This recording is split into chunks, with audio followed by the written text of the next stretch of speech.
बिस्मिल्लाहिर्रहमानिर्रहीम। अस्सलाम वालेकुम। मैं हूं एडवोकेट मोहम्मद इशफाक और आप देख रहे हैं मेरा YouTube channel just to law. हमारे साथ जुड़े रहने के लिए हमारे चैनल को सब्सक्राइब करें, लाइक करें और शेयर करें ताकि आने वाली नई वीडियोस आपको मिलती रहें। आज हमें जिस टॉपिक को डिस्कस करना है वो है कि नैब कैसे काम करता है। अगर हम नैब में कोई केस फाइल करना चाहते हैं तो उसका मुकम्मल तरीकाकार क्या है, आज हमने इस चीज को डिस्कस करना है। NAB law in Pakistan, the national accountability bureau या ऑर्डिनेंस 1999, ये किस तरह काम करता है। आम जुबान में हमें पता है कि अक्सर हमें बताया जाता है कि नैब ऑर्डिनेंस जो है ये किस तरह काम करता है। इस हवाले से लोगों के बहुत सारे सवालात भी हैं कि वो जानना चाहते हैं कि अगर कोई बंदा नैब में कोई दरख्वास्त देना चाहता है तो वो किस तरह दे सकता है। नैब का बेसिकली मकसद क्या होता है, इस चीज को हमने देखना है। आमतौर पर हमें भी मालूम है कि नैब जी पॉलिटिकली बंदों को गिरफ्तार करती है और उनसे पैसे वसूल करती है। जो मुल्क को लूटा हुआ होता है उसको रिकवर करती है। यह है कि ले मैन की सेंस जो कि आमतौर पर हमें समझ आती है, मगर असल में इसका मकसद जो है to recover the looted money from the corrupt people। मगर लूटी हुई जो करप्शन की हुई रकम होती है वो करप्ट पीपल से, करप्ट लोगों से जो है वो जो क्या की जाती है उनसे वापस ली जाती है और हुकूमत के खजाने में जमा करवा दी जाती है। ये इसका एक कह सकते हैं कि मेन जो है इसका मकसद जो है कि करप्ट बंदों से जो लूटेड मनी होती है उसको वापस लिया जाता है।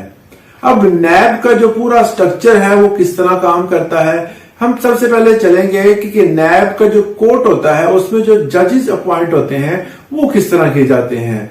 तो अपॉइंटमेंट का एक इनका अलग थोड़ा सा मेथड है, थोड़ा सा डिफरेंट मेथड है। तो इसमें जज को जो है वो 3 साल के लिए अपॉइंट किया जाता है। मतलब कि अगर कोई जज अपॉइंट किया जाता है नैब में तो उसकी जो मियाद होती है वो 3 साल होती है। 3 साल के बाद से खत्म कर दिया जाता है, उस जज को हटा दिया जाता है, उसकी जगह में कोई और आ जाता है।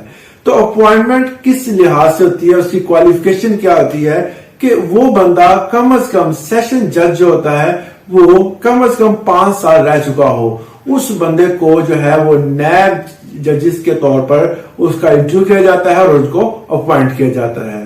तो नंबर 2 पे जो आता है वो सबसे इंपॉर्टेंट और सबसे अहम जो है वो होता है वो है नैब चेयरमैन। चेयरमैन नैब जो होता है ये बहुत ज्यादा कहते हैं कि सारी कहानी जो होती है नैब की इस बंदे के गिर्द घूमती है। और इसकी अपॉइंटमेंट कैसे होती है, इसको प्राइम मिनिस्टर जो होता है वो अपॉइंट करता है। किसकी मुशावरत से, लीडर ऑफ ऑपोजिशन। मतलब कि प्राइम मिनिस्टर और लीडर ऑफ ऑपोजिशन दोनों आपस में मिलकर ये सारा कह सकते हैं कि किसी एक बंदे पर मुत्तफिक होते हैं और उसको चेयरमैन नैब जो होता है वो लगा दिया जाता है। और चेयरमैन नैब बेसिकली देखा जाए तो ये बंदा किसी के अंडर काम नहीं करता, ये खुद मुख्तार होता है और ना ही ये नैब का मुलाजिम होता है, ये खुद मुख्तार काम करता है। और इसमें एक चीज होती है कि ये किसी को जवाबदेह नहीं है, ठीक है। तो जवाबदेह ना होने मगर ये 1 साल के अंदर जो भी कार्रवाई की जाती है, जितने भी ये जो पर्सन्स होते हैं उनको गिरफ्तार करते हैं, उनसे पैसे वसूल करते हैं, वो सारी की सारी रिपोर्टें तैयार होती हैं और उन रिपोर्ट्स को प्राइम मिनिस्टर के सामने 1 साल बाद ये बंदा पेश करता है। और एक और चीज जो सबसे अहम चीज है कि इस बंदे को कोई भी निकाल नहीं सकता, चाहे कि वो प्राइम मिनिस्टर भी इसको नहीं निकाल सकता, कोई और बंदा भी इसको नहीं निकाल सकता। इसको निकालने के लिए एक मखसूस तरीकाकार है जिसमें सुप्रीम जुडिशियल कमीशन जो होती है, सुप्रीम जुडिशियल काउंसिल जो होती है, उसमें क्या किया जाता है कि एक दरख्वास्त दी जाती है और वो उस दरख्वास्त के में वो तमाम चीजें बताई जाती हैं जो उनके खिलाफ या उनसे आपको कोई कंसर्न है। तो वो बातें जो होती हैं वहां पे डिस्कस की जाती हैं और वो जो होते हैं वो सुप्रीम जुडिशियल काउंसिल्स के जो जितने भी मेंबरान होते हैं वो जो तय करते हैं, वो जो लाहे अमल अख्तियार करते हैं, उससे हम किसी भी हाई कोर्ट के या सुप्रीम कोर्ट के, इवन के नैब के चेयरमैन को भी निकलवा सकते हैं। ये एक तरीकाकार है नैब के चेयरमैन को हटाने का। नंबर 2 पे एक तरीकाकार है कि वो खुद ब खुद ही छोड़ दे। ये तो उसके हाथ में है कि वो अगर वो बंदा यहां से छोड़ना चाहता है तो वो नैब का चेयरमैन जो है अपना ओहदा छोड़ सकता है। नंबर 3 पे जो सबसे कह सकते हैं कि ये भी तकरीबन बहुत अहम सीट होती है, prosecutor general accountability. Prosecutor general accountability जो होती है ये एक फेडरल के अंडर एक अदारा है। फेडरल के अंदर ये बंदा होता है जो बंदा के सुप्रीम कोर्ट इसको अपॉइंट करने का एक तरीकाकार होता है कि जो बंदा सुप्रीम कोर्ट का जज लगने की अहलियत रखता हो उस बंदे को क्या किया जाता है कि प्रोसिक्यूटर जनरल अकाउंटेबिलिटी जो है वो मुकर्रर किया जाता है और उसको अपॉइंट कर दिया जाता है इस ओहदे पे। तो ये भी कह सकते हैं कि खुद मुख्तार होता है, काफी हद तक इसके पास मुख्तियारात होते हैं जिस तरह चेयरमैन नैब के पास होते हैं। अब चेयरमैन नैब और प्रोसिक्यूटर नैब जो होते हैं ये दोनों जो है इनको कोई भी बंदा निकाल नहीं सकता। इसको निकालने का मैंने आपको बता दिया है कि वो प्रोसीजर जो है सुप्रीम जुडिशियल काउंसिल को हम कोई भी दरख्वास्त लिखकर कोई कंसर्न है इनके साथ या ये खुर्द बुर्द कर रहे हैं किसी काम में जो लुटेड मनी है उसमें, तो हम जो है उसके खिलाफ जो है वो सुप्रीम जुडिशियल जो है काउंसिल में जा सकते हैं। तो ये इनको निकालने का तरीकाकार था। अब ये जो है वो चेयरमैन नैब और प्रोसिक्यूटर नैब जो है ये किसी भी आम वकील से जो है वो मदद ले सकते हैं, उनसे जो है वो अपना काम जो है वो डिवाइड कर सकते हैं, उनसे काम ले सकते हैं, ये भी इनको अख्तियार हासिल होता है। तो नैब, अब एक बात है कि जी ये था ओवरऑल इसका स्ट्रक्चर।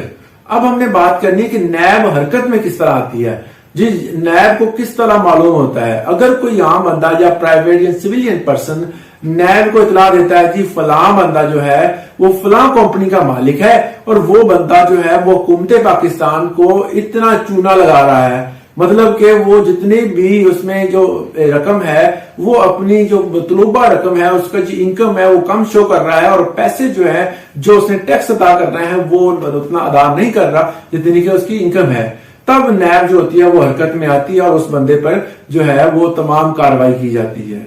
नंबर 2 पे नैब को खुद ब खुद, क्योंकि नैब के भी बहुत सारे कह सकते हैं कि बंदे जो होते हैं वो डिफरेंट अदारों में काम कर रहे होते हैं जो कि उनको जो है मालूमात पहुंचाते रहते हैं, तो नैब जो है उस हिसाब से हरकत में आ जाता है। इसके अलावा नैब जो है वो मुकम्मल तौर पर खुद मुख्तार है, उससे जब कहीं पर कोई भी चीज जो गड़बड़ नजर आती है तो वो खुद ब खुद भी हरकत में आ सकता है। ये 3-4 पॉइंट थे जबकि नैब जो है वो अपनी कार्रवाई किस तरह स्टार्ट करता है। अब इसमें एक और चीज बहुत अहम है कि जो नैब ऑर्डिनेंस 1999 का 1999 का जो ऑर्डिनेंस था उसके तहत जो है वो नैब किस तरह अगर किसी बंदे को गिरफ्तार करता है तो केस किस तरह चलता है। अब हम उस केस के मुतालिक पढ़ना है। नेशनल अकाउंटेबिलिटी ब्यूरो जो है 1999 में सेक्शन 25A, इसमें section 25A, section 25B, section 25C, ये 3 सेक्शन बहुत ज्यादा अहम है। इसमें बताया जाता है कि जब हम किसी बंदे को गिरफ्तार कर लेते हैं उसके बाद ये मुकम्मल कार्रवाई जो है वो किस तरह चलाई जाती है। नंबर 1 पे है 25A, सेक्शन 25A, जब किसी बंदे पर इल्जाम लगा कि उस बंदे ने फर्ज कर ले कि 100 रुपए जो है वहां से कह सकते हैं कि उसकी खुर्द-बुर्द की है, हम या 1000 की किया या 1 करोड़ या 1 लाख वट एवर जितनी भी हुई है उसमें, जब वो इस पे कह सकते हैं उस पे करप्शन साबित हो गई है तो वो बंदा क्या करेगा कि जनाब मुझ पे जो है वो आपने 1 करोड़ का इल्जाम लगाया, मैंने खुर्द-बुर्द की है, तो लिहाजा मुझे ये मैं आपकी मुतलबा रकम देता हूं और मुझे छोड़ दिया जाए। तो क्या करती है नैब, क्या करती है उस पैसे को वसूल करती है और उस बंदे को जो है वो रिलीज कर देती है, उस बंदे को फारिग कर देती है, आप जी जा सकते हैं। मगर हाई कोर्ट जो है और सुप्रीम कोर्ट जो है इस चीज को बहुत ही नापसंद करता है कि एक बंदे ने करप्शन की है और उस बंदे से आप करप्शन के पैसे वसूल करके उसको छोड़ देते हैं। ये एक नैब का कह सकते हैं कि फॉल्ट भी है, मगर ये नैब के 25 सेक्शन ऑर्डिनेंस 99 में जो एज है 25 सेक्शन ए जिसका है उसमें ये बताया जाता है कि हम कोई बंदा पैसे देता है तो उसे जाने दिया जाए। इसके अलावा सेक्शन 25B, इसमें क्या होता है कि अगर कोई बंदा प्ली बार्गिंग करता है, अब प्ली बार्गिंग का ज़हन में आते ही आपने होता है कि वो बंदा जो है वो अगर किसी भी अदारे में रहते हुए खुर्द-बुर्द उसने की है تو آپ کیا کرتے ہیں جی، آپ کی سوچ میں یہ آتا ہے کہ اس نے 1000 کی اگر خرد کی ہے تو وہ جو ہے پلی بارگن کرے گا، جو اس کے ساتھ بات چیت کرے گا، کہے گا جی میں آپ کو 50% دیتا ہوں، آپ میری جان چھوڑ دیں، میں جو ہے وہ آپ کو اپنی رقم ادا کر رہا ہوں۔ پلی بارگنگ کا ایسا مطلب بالکل بھی نہیں ہے، یہ مطلب پلی بارگنگ کا یہاں پر یوز نہیں ہوتا۔ پلی بارگنگ کا مطلب ہے کہ اگر کسی بندے پر وہ کیس جو ہے وہ نیب نے کیا ہوا ہے اور وہ چل رہا ہے، تو نیب کیس کی کوئی بھی سٹیج ہو، چاہے وہ اس میں ریمانڈ میں وہ بندہ ہو یا وہ جیل میں جا رہا ہو یا اس پہ جو ہے وہ مکمل طور پر نیب کاروائی کر رہی ہے، اس پہ متعلق سرچ ہو رہی ہے، تو کسی بھی سچویشن میں وہ نیب کو کہہ سکتا ہے کہ جناب میں نے اتنے پیسے جو ہے وہ خرد برد کی ہے، میں نے اتنے پیسے جو ہے وہ کس کی کرپشن کی ہے، لہٰذا میں آپ کو آپ کی دی ہوئی تمام رقم جو آپ نے یہاں مینشن کی ہے میں واپس دیتا ہوں۔ وہ رقم جو ہے اس کے متعلق وہ ایک درخواست لکھے گا چیئرمین نیب کو کہ جناب میں جو ہے اپنی وہ تمام جو آپ نے اس پہ الزامات لگائے ہیں وہ درست ہیں، لہٰذا میں آپ کی جو تمام جو چیزیں ہیں، جو بھی میرے اوپر الزامات ہیں، وہ تمام کی تمام چیزیں میں واپس دینے کے لیے تیار ہوں، وہ پیسے دینے کے لیے تیار ہوں۔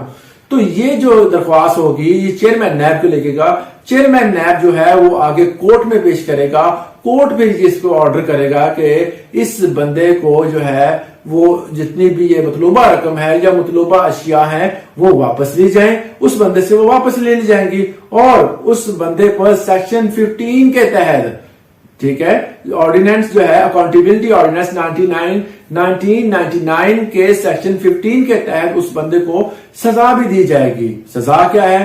نمبر 1 پہ اس کو 10 سال کے لیے جو ہے وہ الیکشن جو ہے اس میں حصہ نہیں لے سکے گا، 10 سال کے لیے نااہل قرار دیا جاتا ہے، اور اس بندے کو 10 سال کے لیے گورنمنٹ جاب، گورنمنٹ آفس میں کام کرنے کی اجازت نہیں ہوتی۔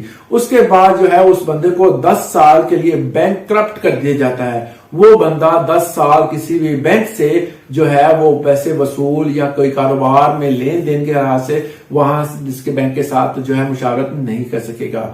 یہ تھا ایک سیکشن 25B جو ہے وہ اکاؤنٹیبلٹی آرڈیننس 1999 جو ہے وہ اس میں ڈسکس کیا گیا۔ اب سیکشن 25C کیا کہتا ہے؟ جو آرڈیننس 1999 جو ہے اس کا سیکشن 25C ہمیں بتاتا ہے کہ اگر جو ہے وہ نیب کسی جگہ پر سے لوٹڈ منی جو ہے جو اس نے کرپشن کیا اس بندے نے، اس سے جو پیسے وصول کرتی ہے، ان پیسوں کو جلد از جلد جو ہے تقریباً 1 مہینے کے اندر، ٹھیک ہے، 1 مہینے کے اندر گورنمنٹ کو جمع کروانا لازم ہوتا ہے۔ اگر وہ نیب اس میں کوتاہی برتتی ہے تو اس میں سپریم کورٹ اور ہائی کورٹ جو ہے وہ اس میں اس بندے کے خلاف کارروائی کرتا ہے۔ آپ کو معلوم ہی ہے سپریم جوڈیشل کونسل جو ہے وہ اس بندے کے خلاف کارروائی کرتی ہے اور اس کو وہاں سے فارغ بھی کر سکتی ہے۔ تو یہ تھا ایک مکمل اور شارٹ جو ہے وہ نیب کے متعلق ہمارا ریویو، نیب کیسے کام کرتی ہے اور نیب کے قوانین اور اس میں کیس کرنے کا طریقہ کار جو ہم نے ڈسکس کیا، اور نیب کس طرح حرکت میں آتی ہے۔ کوشش کی جاتی ہے کہ شارٹ سے شارٹ ویڈیو بنائی جائے، مگر جو ہے وہ بہت زیادہ کہہ سکتے ہیں کہ ویڈیو لمبی اس لیے ہو جاتی ہے کہ بات ہماری پوری نہیں ہو پاتی، ہم جو ڈیلیور کرنا چاہتے ہیں وہ نہیں ہو پا رہا ہوتا، تو کوشش کی جاتی ہے کہ ایک ہی لیکچر میں تمام باتیں جو ہیں وہ آپ سے کی جائیں۔ اور اس کے علاوہ آپ ہمارے چینل کو سبسکرائب کریں، لائک کریں اور شیئر کریں تاکہ آنے والی نئی ویڈیوز آپ کو ملتی رہیں۔ آج کے لیے اتنا ہی، اللہ حافظ۔